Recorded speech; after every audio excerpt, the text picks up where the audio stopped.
Pour les classes du dimanche. Oh, alléluia. Quelle joie de vous revoir. C'est toujours un plaisir pour nous d'être ici. Vous êtes une église bénissante. Amen. Ce matin, j'ai étalé beaucoup de choses. Ce matin, mon sujet, c'est Dieu. Mais c'est le « je suis ». Amen. Vous savez, à l'époque de la Bible, et même encore aujourd'hui dans plusieurs pays, lorsqu'on donne un prénom à quelqu'un, ça a un sens. Nous, ici en Amérique, on a perdu ces traditions. On va nommer les noms parce qu'on le trouve beau. On n'a pas vraiment d'attachement plus que ça. Moi, mon prénom, c'est parce que ma mère, sa meilleure amie s'appelait Jeanne d'Arc. Fait que je me suis fait appeler Jeanne d'Arc. Mais j'aime mon prénom, savez-vous aussi pourquoi? Il est extrêmement rare. Et j'aime ça.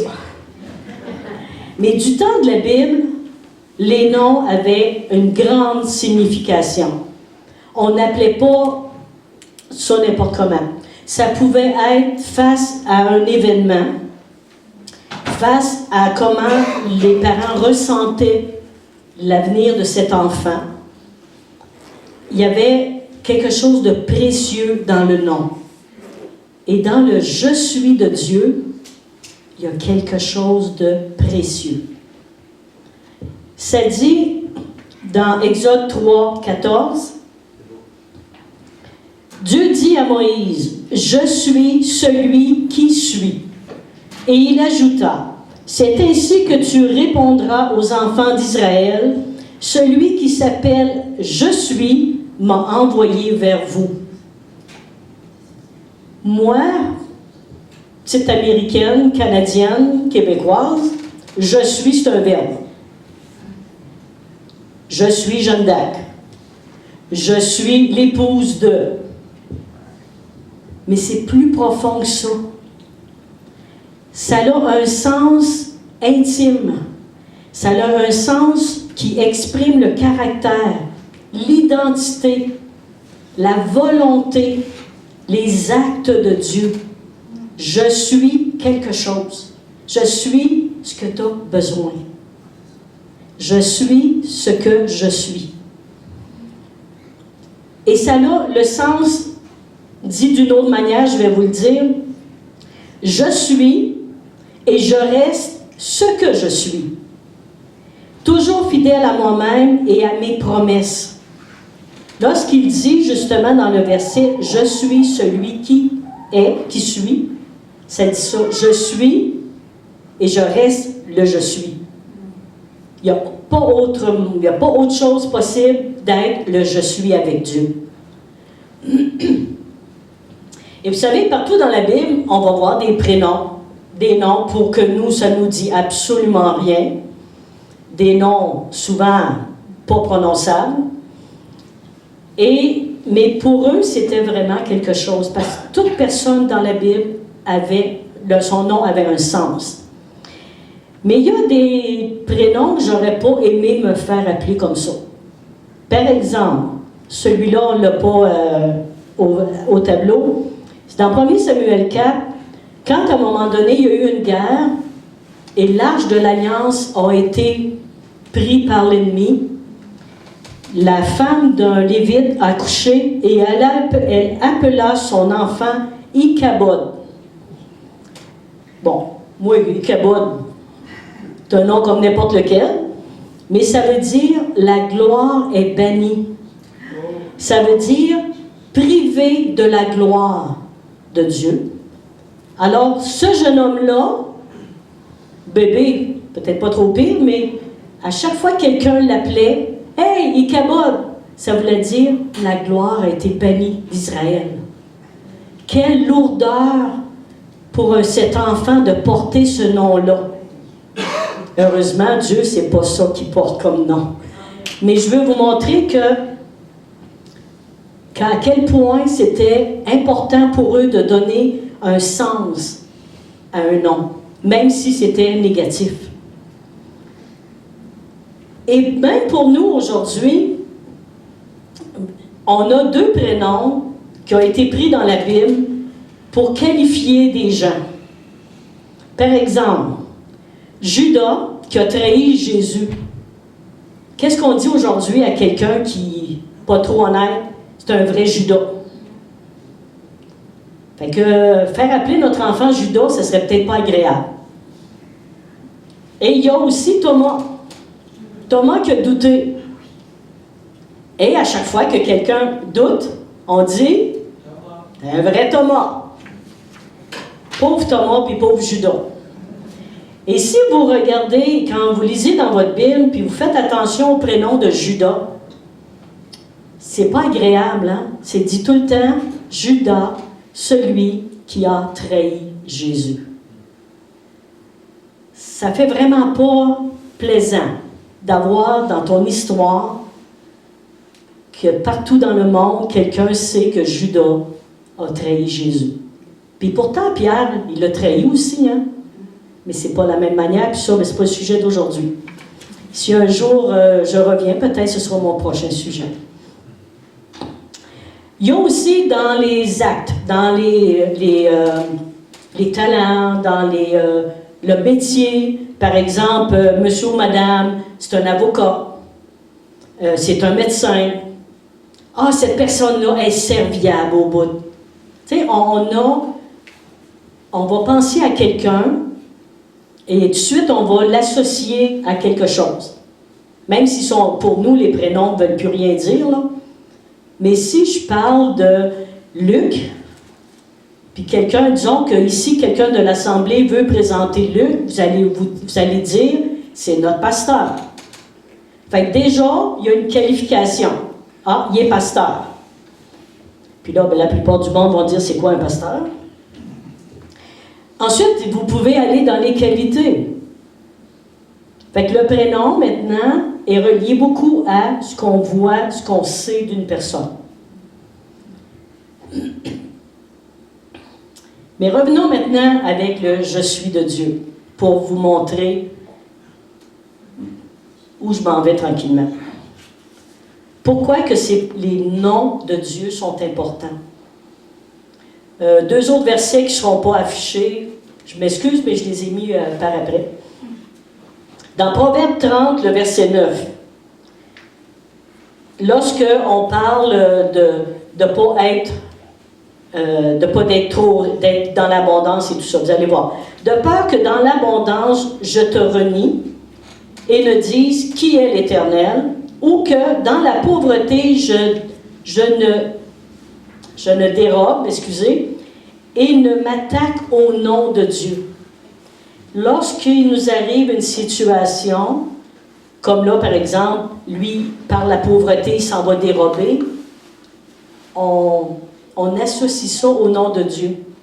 Dans le sens que, t'es un chrétien, toi?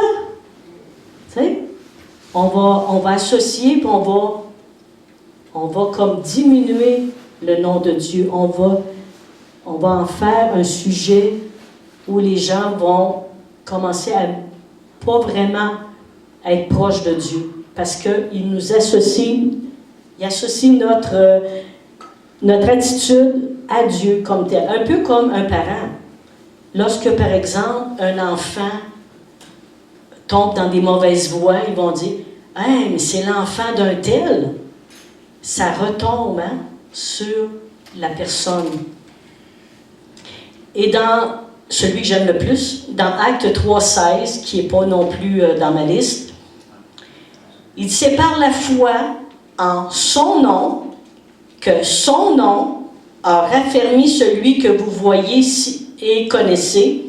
C'est la foi en lui qui a donné à cet homme cette entière guérison en présence de vous tous. La foi en son nom. Que son nom. » Et c'est cette pensée-là qui m'est venue il y a plusieurs mois, où j'ai eu cette pensée-là, le « je suis » en son nom, que son nom. Fait que là, je me suis arrêtée à penser au nom de Dieu. Et j'avais un livre à la maison, Merci pour ceux qui font des études, ça m'empêche de le faire moi-même. Ça me permet juste de lire puis de vérifier. Parce qu'il n'oubliez pas, il faut toujours vérifier. Hein? C'est des êtres humains tout de même qui écrivent, là. Il y a 100 noms dans la Bible de Dieu. 100 noms. Nous, on ne les voit pas, parce qu'il faudrait aller dans l'écriture originale. Mais il y a 100 noms qui appartiennent à Dieu dans la Bible. Je vais vous en nommer seulement 2 rapides, là. Je le prends au hasard. Là, je vais essayer de le prononcer. Je m'excuse, là, mais je ne suis pas bonne dans les langues. El Kadosh, qui veut dire Dieu saint. Alors, si vous liriez votre Bible dans le langage grec et hébreu du temps, vous verriez ce mot-là écrit. El Kadosh, par exemple, vous l'avez dans Ésaïe 57, 15. J'en prends un autre au hasard. Ah, lui, on l'a déjà entendu. El Shaddai, Dieu Tout-Puissant. Nous, on va lire, puis ça va être marqué Dieu Tout-Puissant. Mais ce qu'on ne sait pas, c'est que c'est un prénom. C'est le nom de Dieu. Un des noms de Dieu. Il y a un troisième. Elohi Shlihot. En tout cas, m'excusez-moi là, mais je ne suis pas bonne là-dedans. Dieu prompt à pardonner. Fait que voyez-vous, lorsque nous on lit la Bible, on lit ça comme un texte. Sauf que c'est des noms. C'est ce que son nom veut dire. Elohi Shlihot, quelque chose de même. Je voulais juste vous montrer que, écoutez, il y a 100 noms comme ça dans la Bible. Que nous, on lit dans une phrase. Oui, on sait que Dieu est tout-puissant. Mais ça fait partie de son nom. Et avant de continuer, je vais vous dire, ici j'ai une belle pile de feuilles. Là. Je vous ai fait, j'ai pas copié le livre, hein, mais je vous ai fait une page de divers noms de Dieu, seulement pour vous faire réfléchir que dans nos lectures, c'est des noms. Ça appartient à Dieu, ça, c'est son essence même. Alors, à la fin, parce que je ne veux pas vous les donner tout de suite, parce que je connais l'être humain, vous allez regarder les feuilles et vous n'écouterez plus. C'est vrai, hein?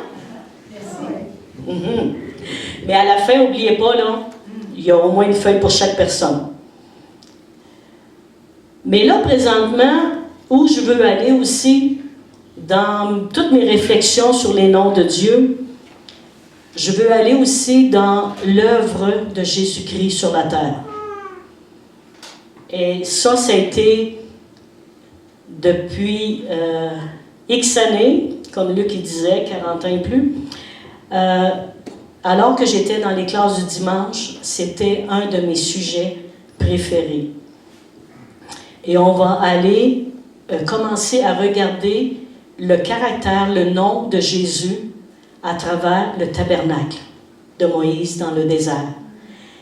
Le tabernacle de Moïse dans le désert, pour moi, ça m'a toujours parlé. Pour moi, il est toujours en réflexion dans ma vie.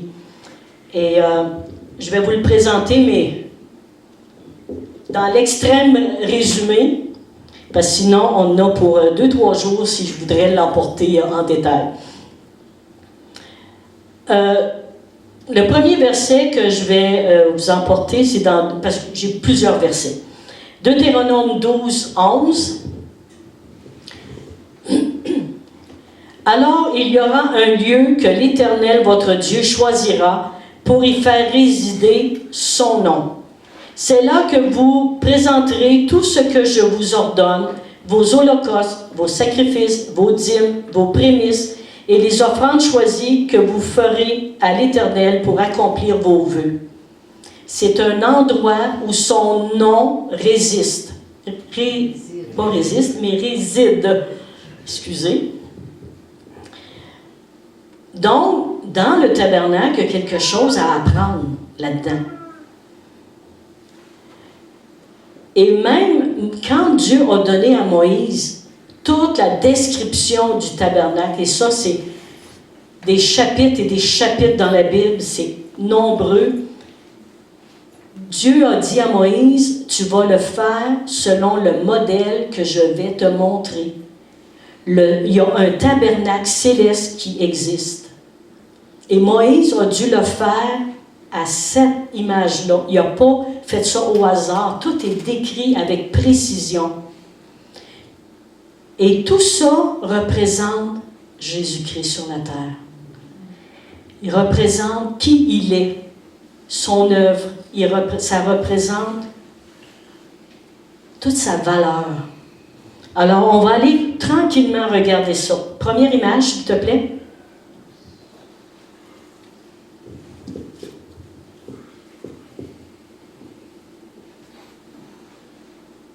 Ça ne sera pas long. OK. Alors, la première image, vous voyez qu'il y a une grande clôture et vous avez 3 stations. Un qui est avec le feu, l'autre avec l'eau. Et en arrière, vous avez la tente elle-même, le tabernacle lui-même. Alors, à la première image, qui était la clôture, c'était l'endroit qui séparait tout le peuple d'avec ce qui était saint. Et vous savez, Dieu a dit que nous étions séparés du monde. On a une clôture autour de nous. Parce que autant que ça représente Jésus sur la terre, autant que ça peut vous représenter votre vie personnelle.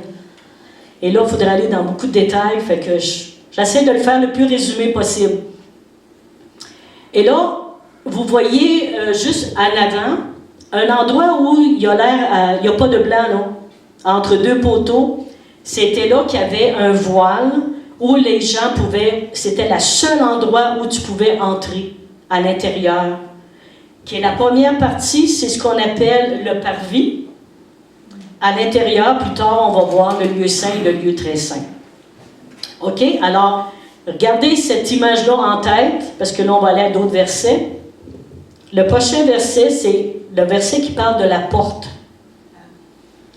Et dans Jean 10, ça dit « Je suis la porte. Si quelqu'un entre par moi, il sera sauvé.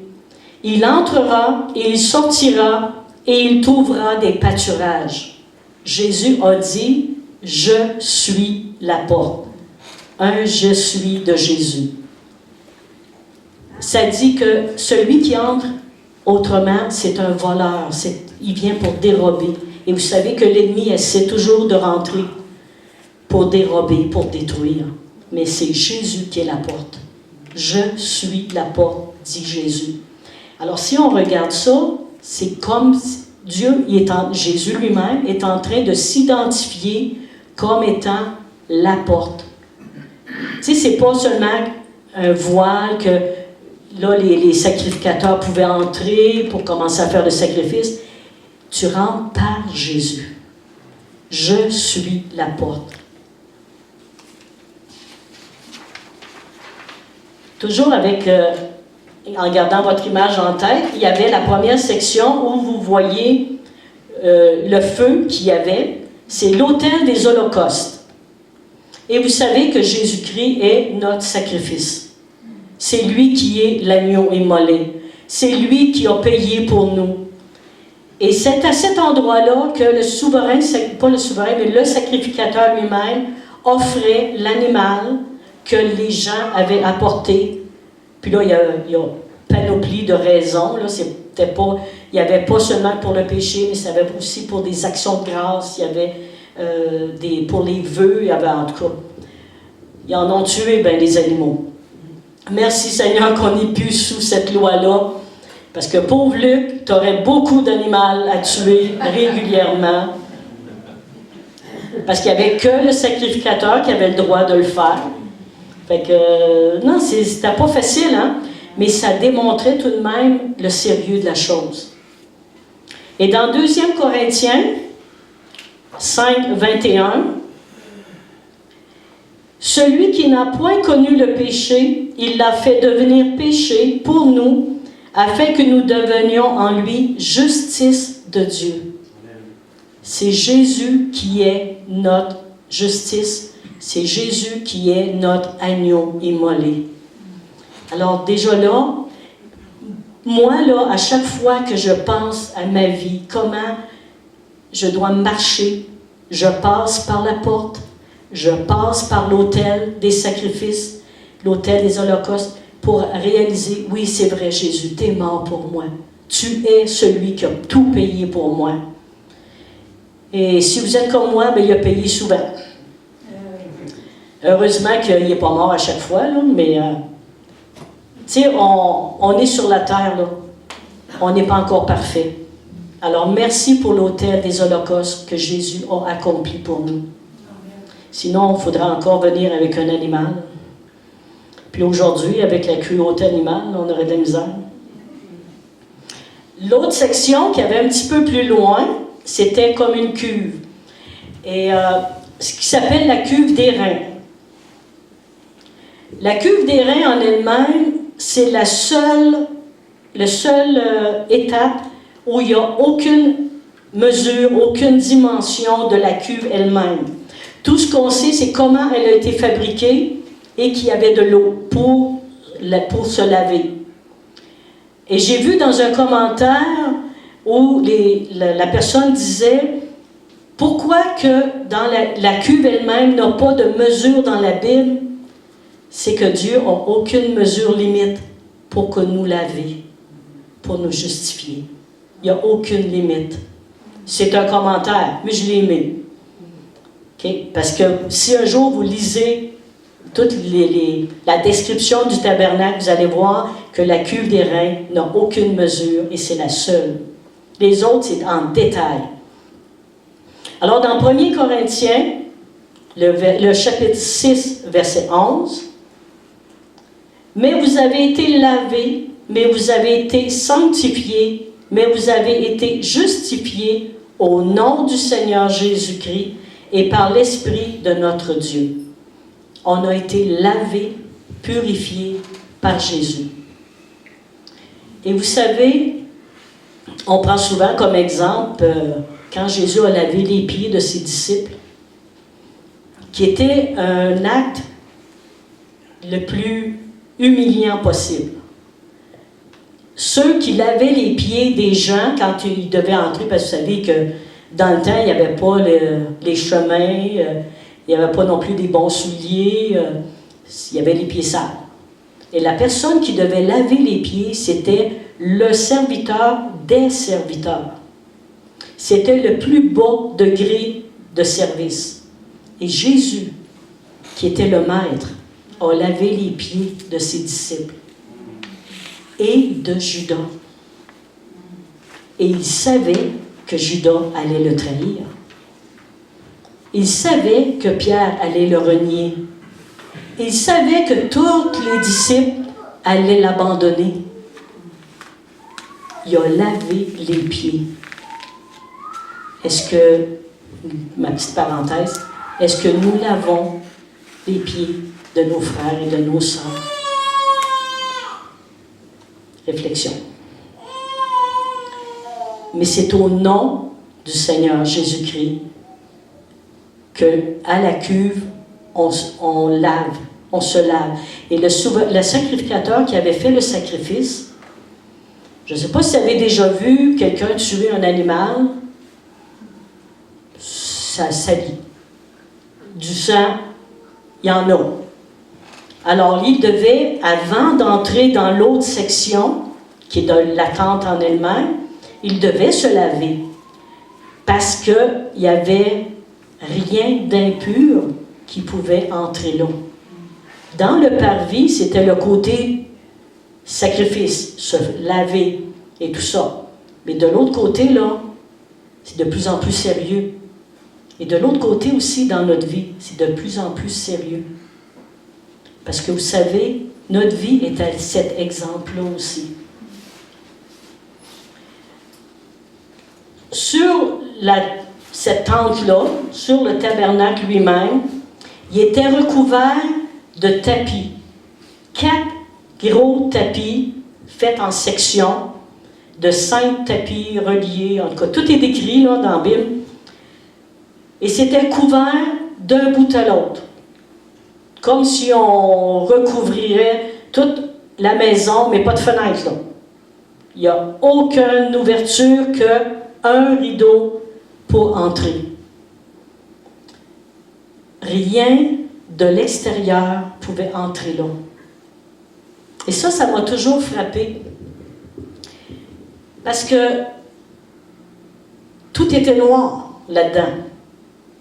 Vous savez, si quelqu'un a déjà travaillé dans les mines, comme mon mari, qui était sous terre, bien, si tu n'as pas de lumière autour ou ta lumière de frontale, c'est noir, là. Tu ne vois pas rien, là. Nous, moi, je n'ai jamais été sous terre, mais on a déjà été dans une grotte. Et à un moment donné, tu n'as plus d'éclairage extérieur. Puis ils nous ont fait éteindre nos lumières. Et je ne vous mens pas, là. Tu ne vois pas ta main, là. C'est vraiment noir. À l'intérieur du tabernacle, c'était comme ça. Complètement noir. Il n'y avait aucune lumière extérieure qui pouvait pénétrer là, par toutes les couvertures qui avaient été faites, puis mises autour. Donc, on entre par ce deuxième voile-là, pour deuxième image, s'il te plaît.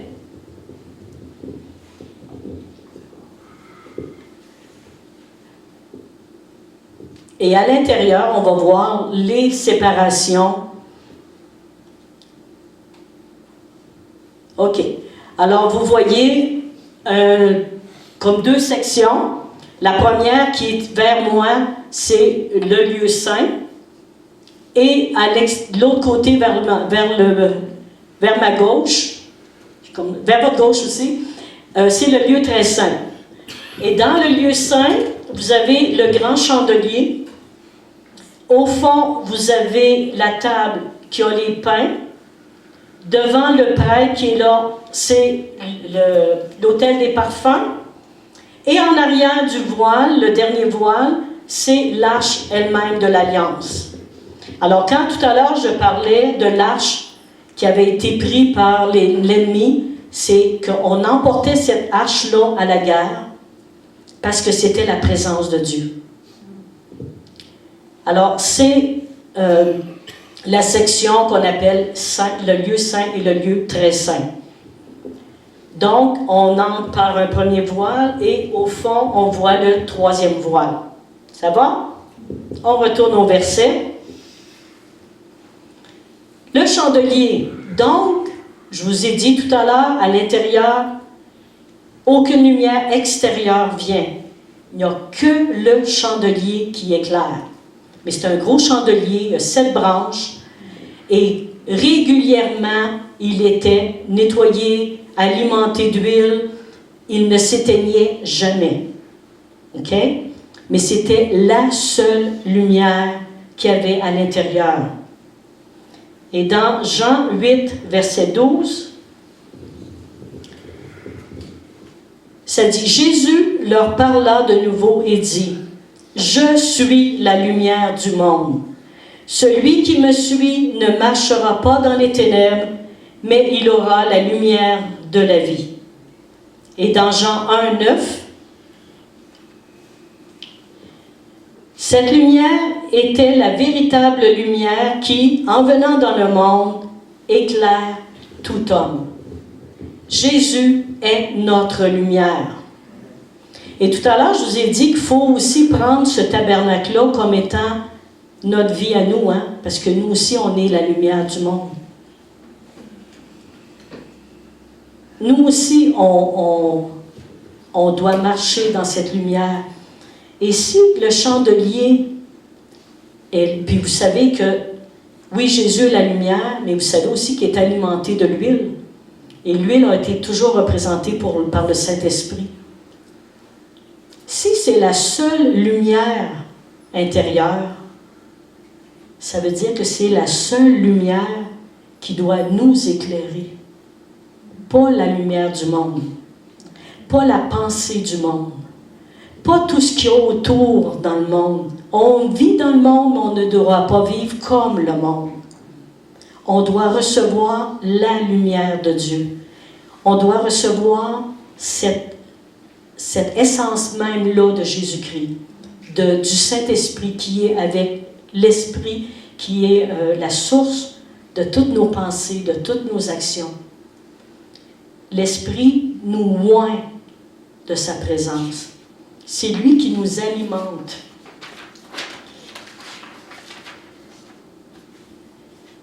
Par après, il y avait en face du chandelier la table des pains de proposition.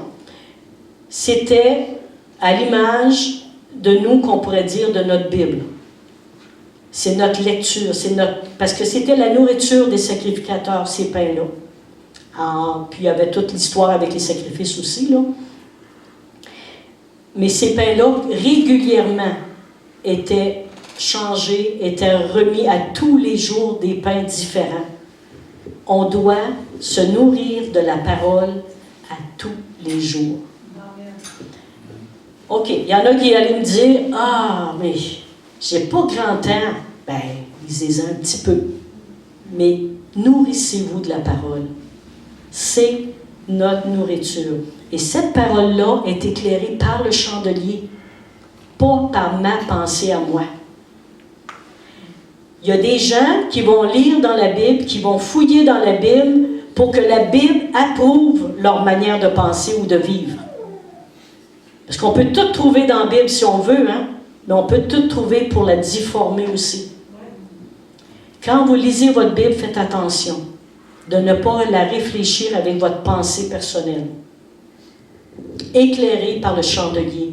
N'oubliez pas, c'est la seule lumière à l'intérieur. Alors, dans Jean, le chapitre 6 et le verset 47 à 51, il dit « En vérité, je vous le dis, celui qui croit en moi a la vie éternelle. Je suis le pain de vie. Vos pères ont mangé la manne dans le désert et ils sont morts. C'est ici le pain qui descend du ciel, afin que celui qui en mange ne meure point. Je suis le pain vivant qui est descendu du ciel, et si quelqu'un mange de ce pain, il vivra éternellement. Et le pain que je donnerai, c'est ma chair, que je donnerai pour la vie du monde. » Jésus dit « Je suis le pain vivant. » On a tous mangé du pain et on a tous été obligés de le mastiquer. Y a-t-il quelqu'un qui a été capable de manger du pain juste comme ça? La parole doit être mastiquée. Elle doit être réfléchie. Elle doit être travaillée.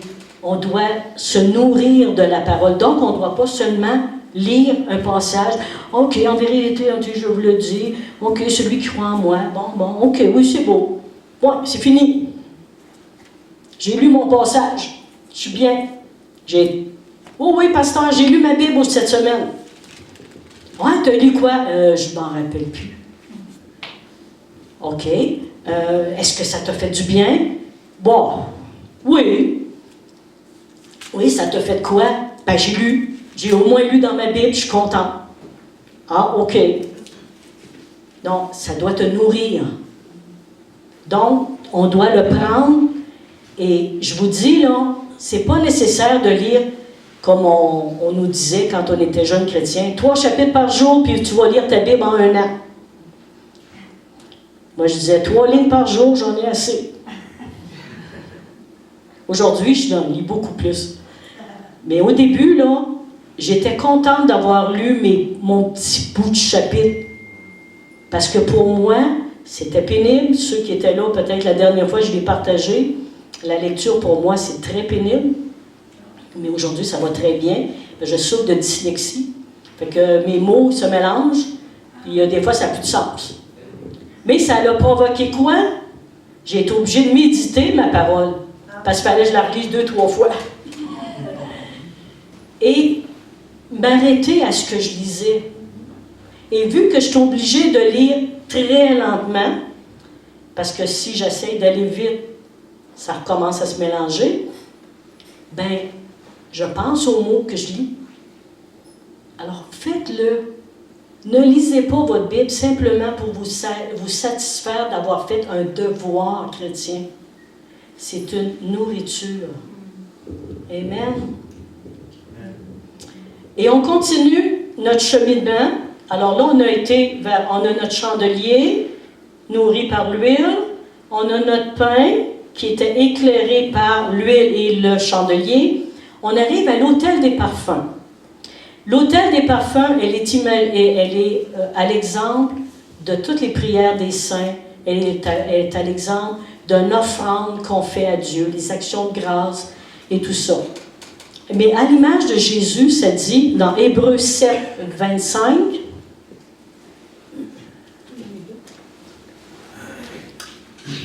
excusez-moi.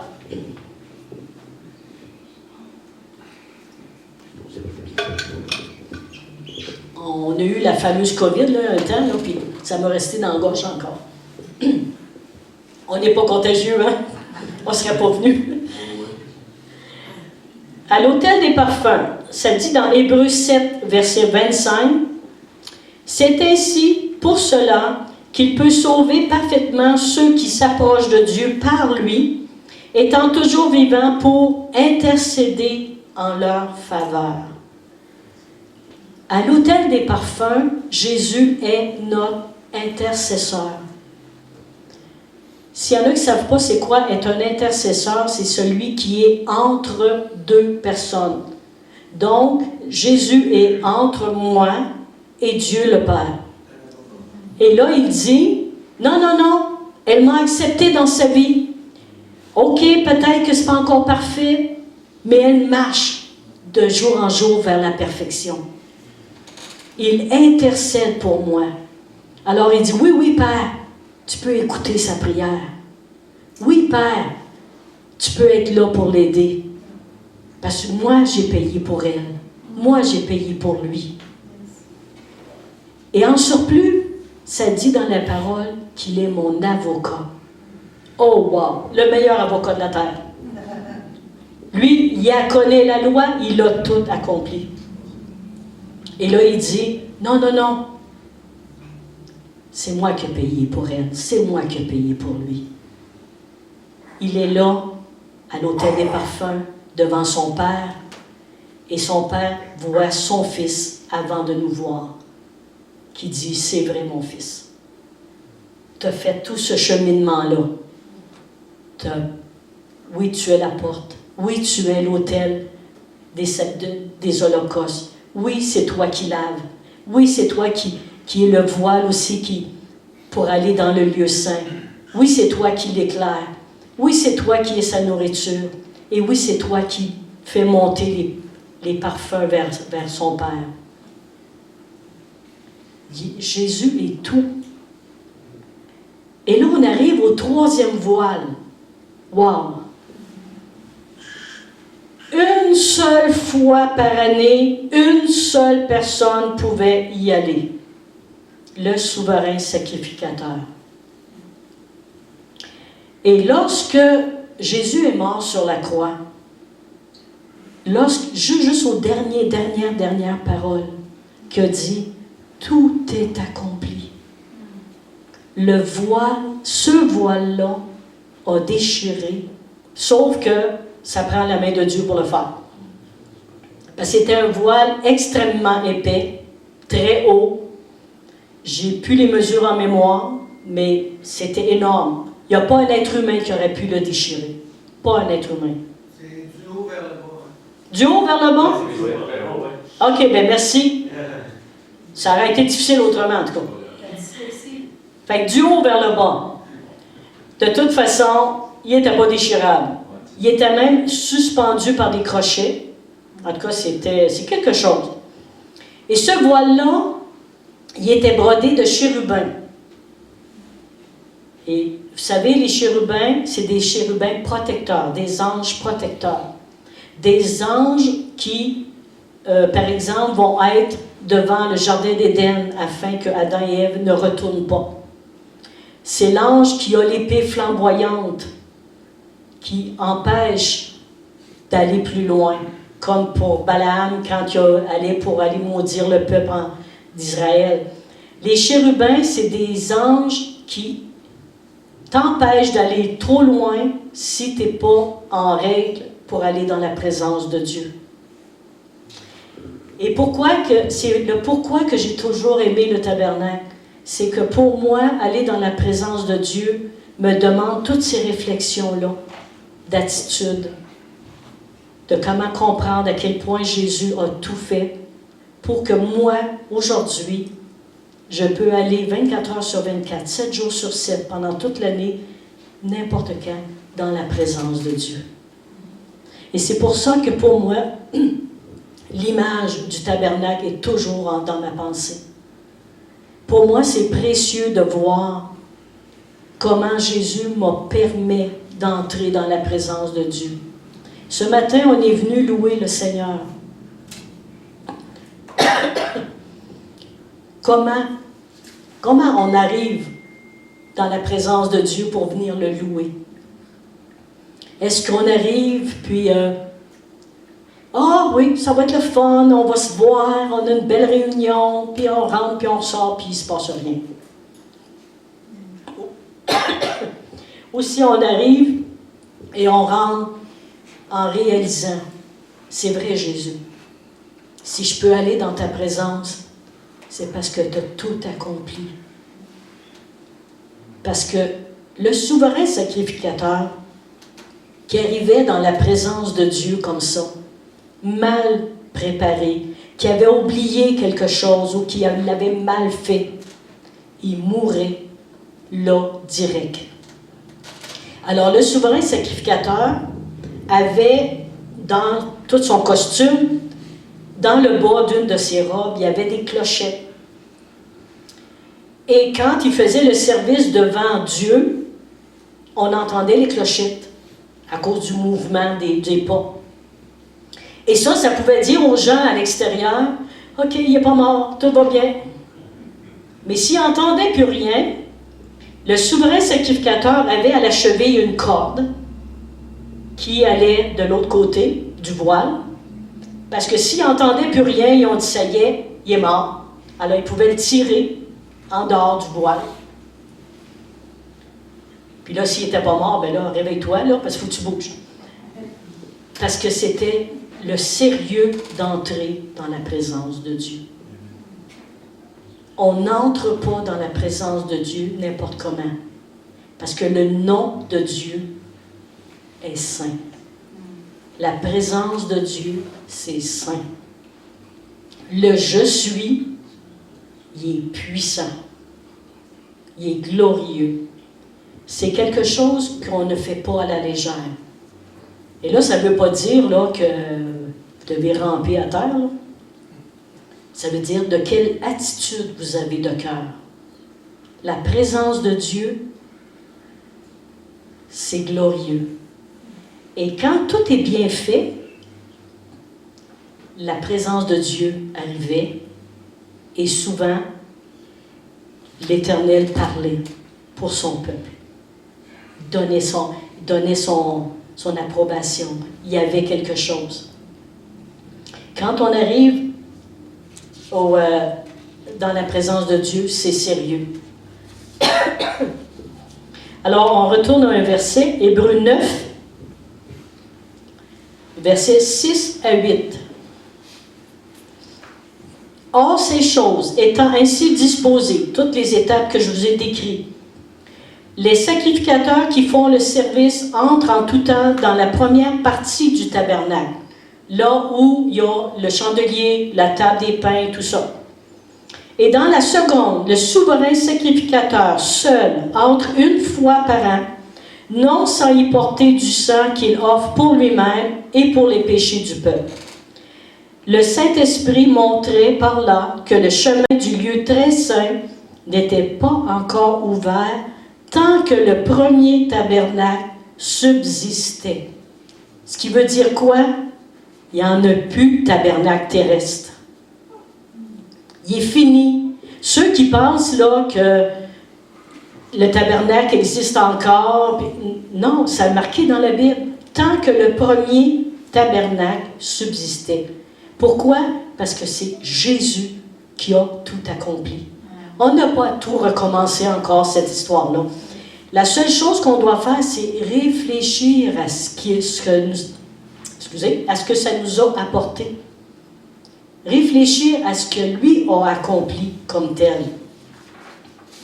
Mais, comme je vous ai dit, on ne recommencera pas à faire des sacrifices. Puis tous ces rituels-là, il y en a qui ont essayé, puis bonne chance.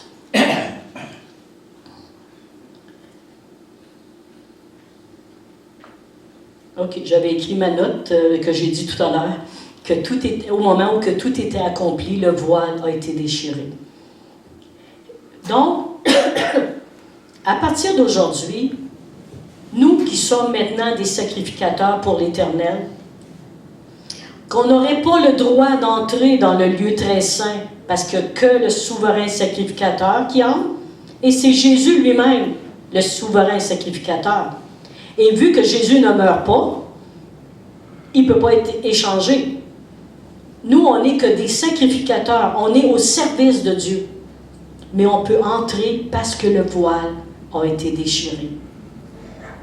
Et c'est tellement précieux d'être capable de dire, j'entre par le voile que Jésus a déchiré à la croix. Il a payé cher, payé très cher. Et comme, pour terminer, je ne suis pas longue aujourd'hui, même, je suis bonne. D'habitude, je suis très longue. Pour terminer, je vais vous citer un verset que je n'ai pas mis sur ma liste. Vous savez, et ça c'est de moi-même, je n'ai pas trouvé de preuve si j'avais raison. Si je n'ai pas raison, excusez-moi, mais moi je l'aime. Vous savez, il y a 3 étapes. Il y a la clôture, on entre par un voile, une porte.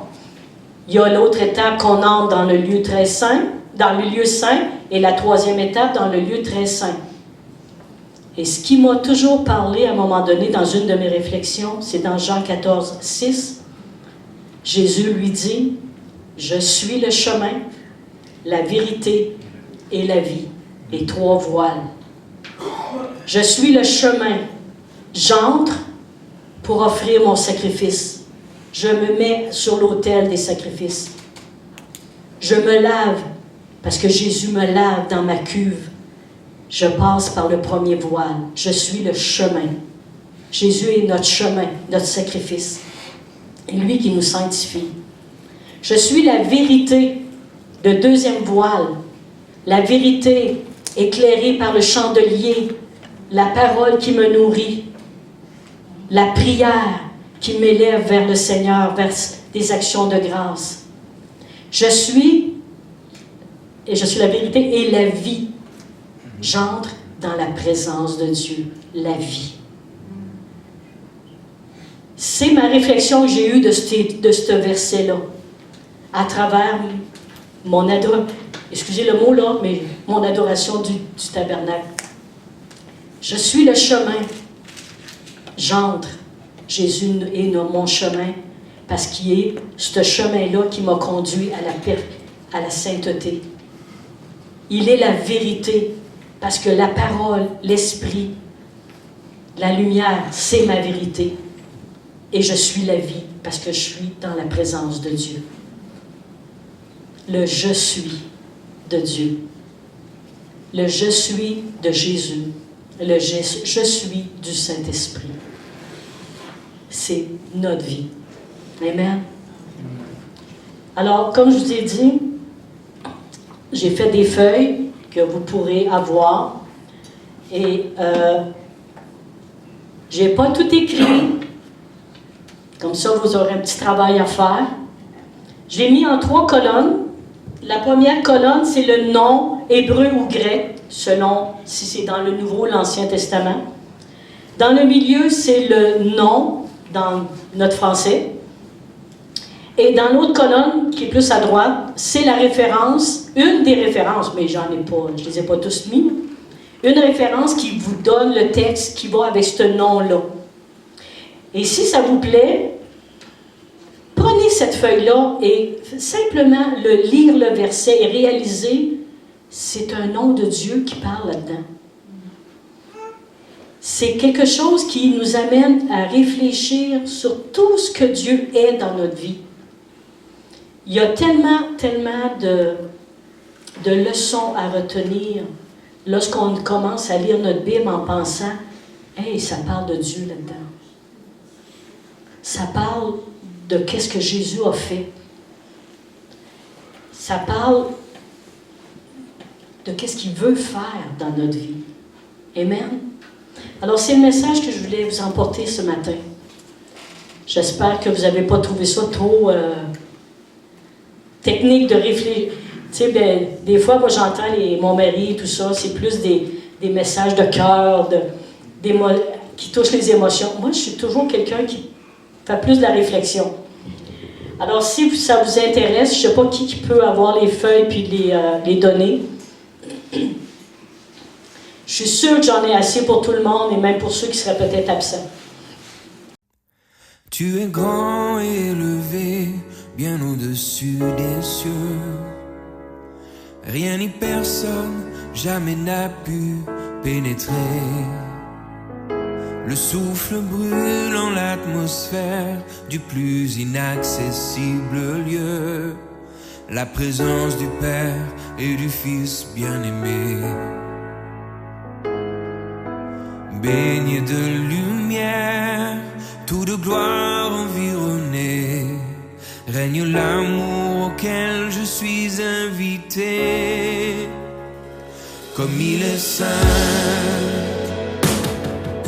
saint, saint est l'Éternel, le Dieu des armes immortelles. Comme il est saint, saint.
Le bois où mon sauveur se laissa crucifier.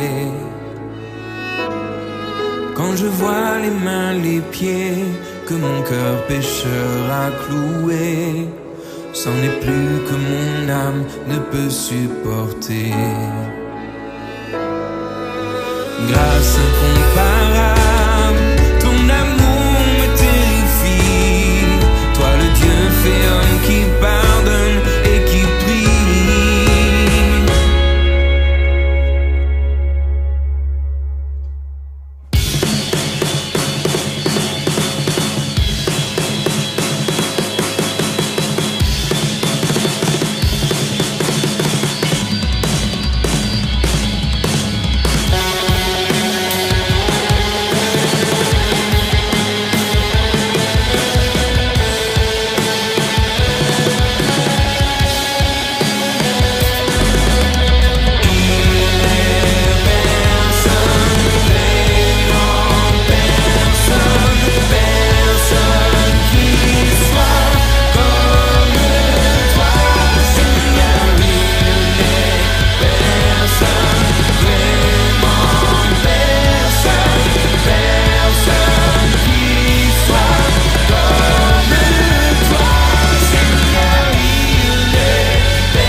Saint, Saint, Saint, Saint,